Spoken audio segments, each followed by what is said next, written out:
Hi, I'm Dr. AJ Lee, a manager of customer success and learning implementation strategist at FranklinCovey, and I'm excited to be one of the hosts of this season of Be a Better Leader.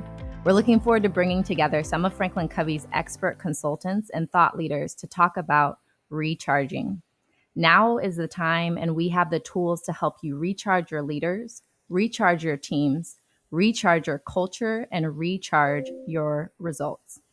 In episode 1 of this season, Jeff Downs and Scott Thiel talked about the performance curve and the need to move righter and tighter.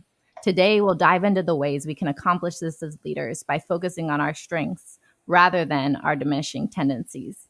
To help us, we've invited FranklinCovey's Vice President of Content Development and best-selling author, Kory Kogon. Kory, thank you for joining us today. Oh, thanks for having me. It's wonderful to be here with you. Absolutely. And we know that the best leaders ignite intelligence in those around them. That's their ability to reason, solve problems, learn quickly. In many cases, I'm sure most leaders believe they're multipliers, but research shown that all people have different types of moments, multiplier moments, and maybe diminishing tendencies. Could you describe some examples of how a leader might accidentally diminish people? Well, I think it goes back to even just how they, when we throw a line out like that, well, we multiply people's intelligence and how they do that. And a lot of that is that they're leading in a way that enables people to want to volunteer their best efforts. So they multiply those efforts in the way the leader behaves. And so when you reverse that and you say, well, what are diminishing behaviors or what's that? It's a leader who is doing something that is not inviting somebody to volunteer their best efforts. And so that's diminishing, those are diminishing qualities that a leader is bringing forward. Mm. And I feel like even the word diminisher can come as a shock to some leaders because they don't expect to be perceived in that way. In our course multipliers, there are actually 9 styles of accidental diminishers that are identified. Uh, can you share a few of those and build on question to that? Are these tendencies always bad? Well, there's really good news with this. Some of the tendencies, to give you an example, and leaders get promoted for doing some of these things, right? So leaders should have amazing, great ideas and new ideas, and they should help everybody, they should rescue everybody, and they should set the pace. And they're known as rapid responders, and it's like, boy, AJ's right on top of it, we should promote her. And all of that. Or they know how to protect their team, and they know how to strategize, and they get everything just right. Yeah. So everything that I just said to you sounds great, and they are the qualities that we look for in leaders, and to promote them. And what happens sometimes, and this is just so important for an organization to recognize, because it's such a game changer so quickly to recharge leaders, is that these leaders who do this stuff well accidentally overplay those strengths. And so they become diminishing tendencies. So if you just think about, the idea of somebody who has all these great ideas, and you could put, the audience, you could put yourself in these shoes. It's like, oh gosh, my leader is going to come to us with another 12 things to do, and I don't have the bandwidth, right? The Right. leader isn't thinking, how do I make them miserable by loading them up? The leader's having all these good ideas that got them promoted in the first place, and they think they're supposed to do, and they're loading up their team without realizing that they're burdening these people. We get a little disillusioned, like, oh my God, how am I ever going to get all that done? And I'm a little disengaged around this, until the leader recognizes that, wait, this strength is turned into a weakness, and the law of diminishing returns kicks in, hence a diminishing tendency.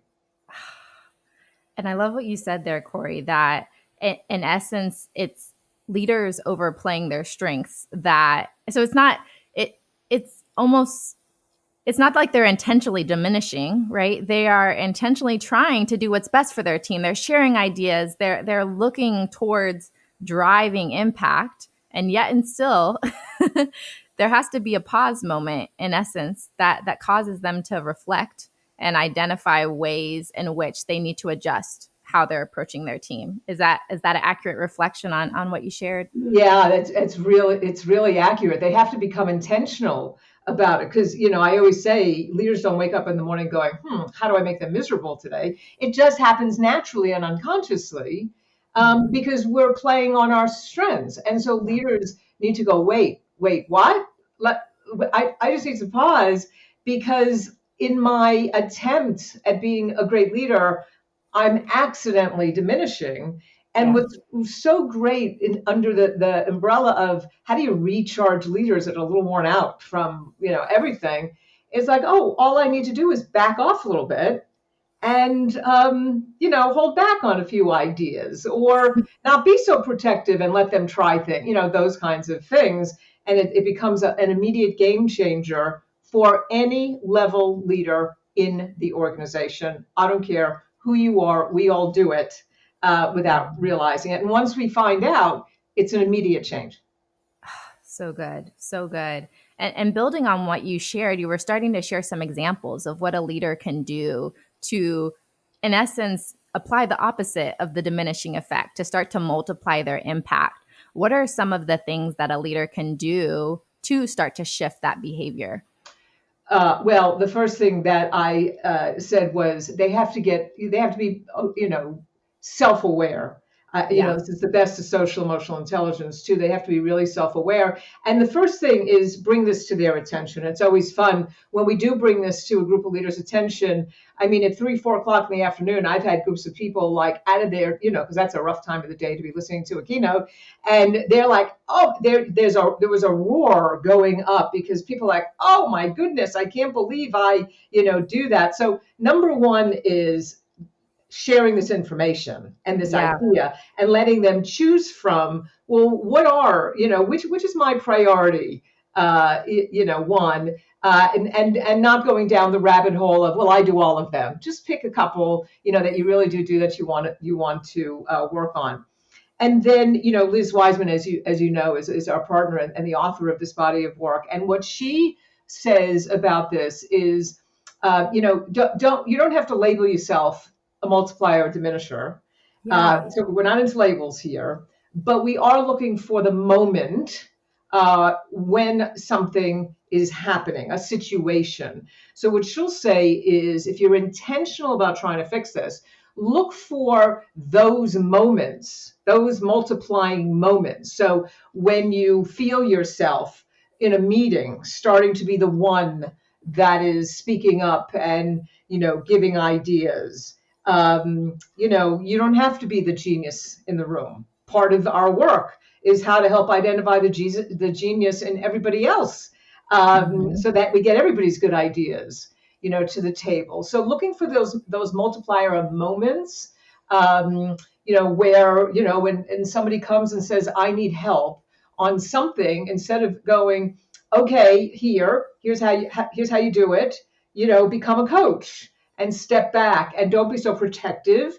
Let them figure out. You become the coach and let them figure it out. So when we talk about coaching, one of the things in our course in particular, and it's the first one we do, is how do you ask better questions so Yes. that we are allowing the people to do things more than the leader. So first, identify what your diminishing tendencies are. Second, get very intentional about it.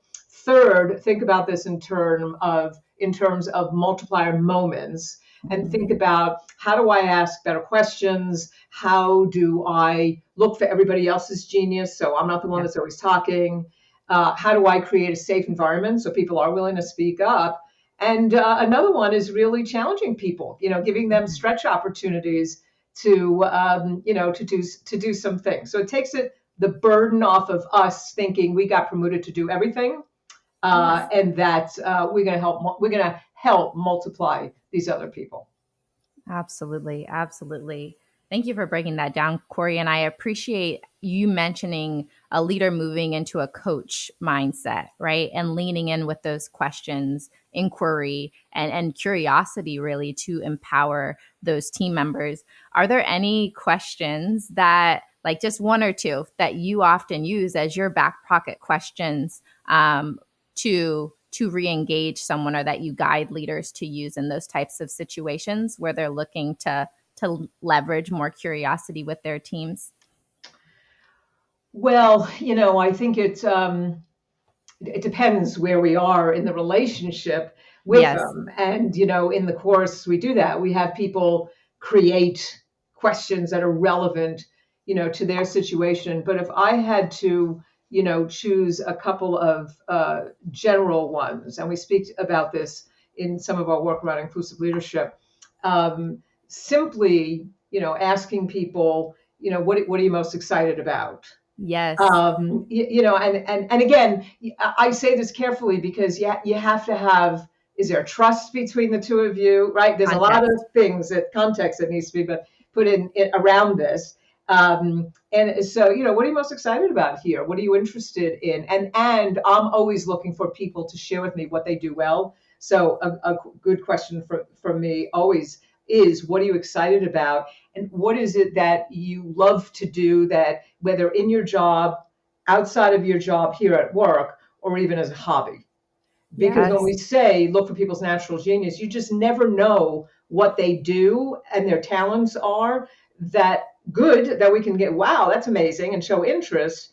And at the same time, those talents can be synthesized for, again, if they're volunteering their better, their best to us. Not that Of we're course. forcing them, right? That's a whole nother Mhm. podcast. But so that you never know that they bring those talents in, and it can be utilized for work. And then the second question is, particularly in times like this, is, what worries you the most?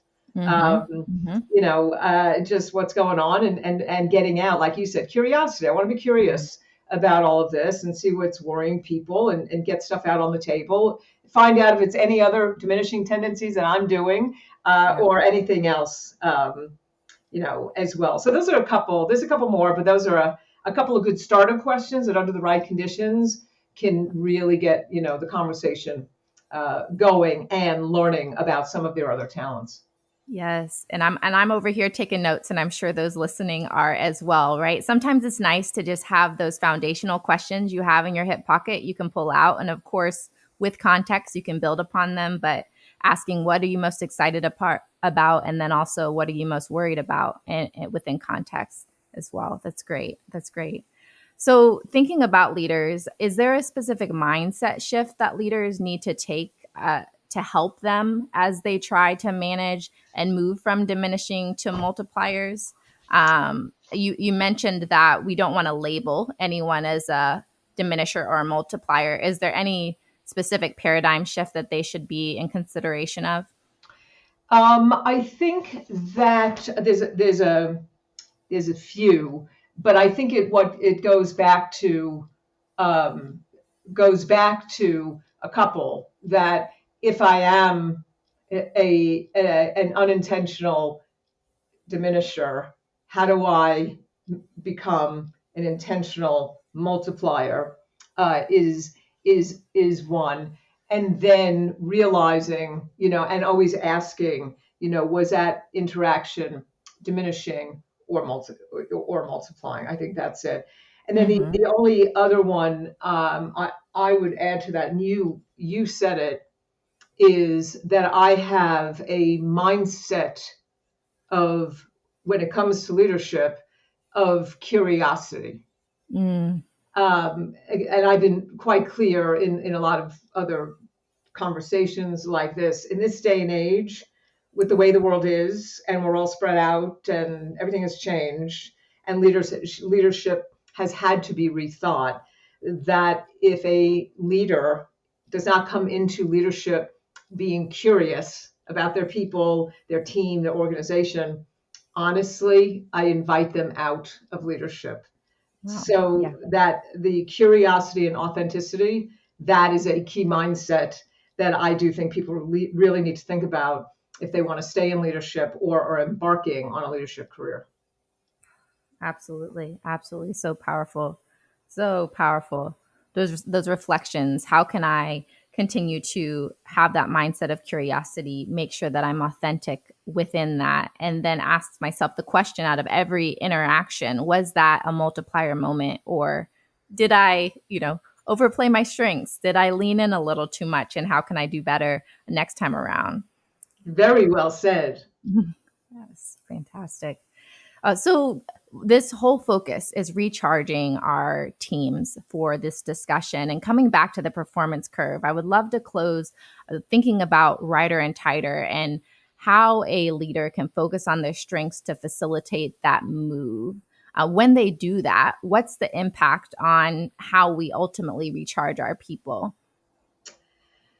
Well, you know, um, with the performance curve. So again, knowing that you have your percent of your model performers on the right, you have what we call the nevers on the left, and then in the middle you have this wonderful group of not yets. Mm-hmm. Um, so for so if some leader is looking at all of their leaders, first of Mm-hmm. all, this is a great way, a very quick recharge to say, if you organizationally, because I'm going to swing for the fences here, organizationally, shared what we just talked about with every leader in the organization, because you already have, if you're a leader, a top leader, or an HR, L&D, and OD, you know who your top leaders are. You know who the best ones are. You know who isn't, and all of that kind of stuff. So the first thing is letting all of your leaders know this. You will see an immediate, probably out of the middle, maybe some from the left, but you'll see an immediate, when they go, oh my gosh, I didn't realize I was doing this. You're going to see a little Rider and Tighter. You're going to see some of the not yets start to move to the right, because this is, to me, this is low-hanging fruit of leadership development. This is, like I said, doesn't matter what level it is. We all do it, whether you're a new frontline leader, or you're the CEO or the managing director or the secretary, whoever it might be at the top of your organization. So that's one application of the performance curve. The Yes. second application is, if I'm a leader and I get better at this, and I am doing much more, I am intentionally multiplying with my team, then whatever the performance curve is of my team around their overall productivity, because again, you have your models, you have your nevers, and you have your not yets, because of the way you're leading in a way that's inviting them to volunteer their best efforts, and they see your behavior changing around this, you're going to get those not yets and even some nevers on whatever work you're trying to accomplish. You're going to Mm. see, and that's a beautiful thing when a leader goes in and says, you know what, I'm going to do this differently, very methodically, knowing I can't do it in a day, but over time, here's where I think everybody is in the performance curve. And then based on what I'm doing, you see movement. That's recharging. That makes Absolutely. it tangible to say, wow, Mary, Joe, Tom, and Dimitri, they're doing so much better. Even if I'm just manually doing this on a whiteboard, right? I'm not doing mathematically, but like, okay, I can see those people in the middle. They're moving, and a couple of nevers actually came out also because I did this one thing. So that, when you help a leader win, that's recharging. Kory, I am just taking away so many incredible nuggets from this discussion. And that last statement, when you help people win, it makes just such a tremendous impact. And thinking about the organizational impact of driving awareness of multipliers, top down, everyone in the organization, and then at a people level, seeing that performance curve shift for those not yet and nevers into being able to actually show up differently in the workplace has a tremendous impact. I just want to thank you for your time, for your wisdom, for your insights. It's been a pleasure. I know we could go on, and I'm sure there'll be other times to Yeah. continue the conversation. And for those of you listening that would like a tool to help you on your path to becoming a multiplier leader, you can actually download our free toolkit of 40 back pocket questions to unleash your team's intelligence. And you can find a link of that in the show notes. If you want to just visit our FranklinCovey.com website, you can also find more information there. And we look forward to seeing you in the next episode.